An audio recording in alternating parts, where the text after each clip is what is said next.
والفجر وليال عشر والشفع والوتر والليل إذا يسر هل في ذلك قسم لذي حجر ألم تر كيف فعل ربك بعاد إرم ذات العماد التي لم يخلق مثلها في البلاد وثمود الذين جابوا الصخر بالواد وفرعون ذي الأوتاد الذين طغوا في البلاد فأكثروا فيها الفساد فصب عليهم ربك سوط عذاب إن ربك لبالمرصاد فأما الإنسان إذا ما ابتلاه ربه فأكرمه ونعمه فيقول ربي أكرمن وأما إذا ما ابتلاه فقدر عليه رزقه فيقول ربي أهانن كلا بل لا تكرمون اليتيم ولا تحاضون على طعام المسكين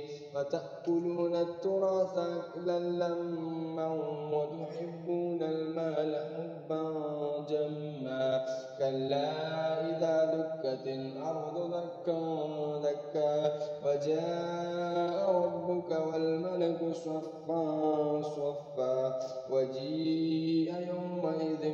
بجهنم يومئذ يتذكر الإنسان وأنى له الذكرى يقول يا ليتني قدمت لحياتي فيومئذ لا يعذب عذابه أحد ولا يوثق وثاقه أحد يا أيتها النفس المطمئنة ارجعي إلى ربك راضية مرضية فادخلي في عبادي وادخلي جنتي.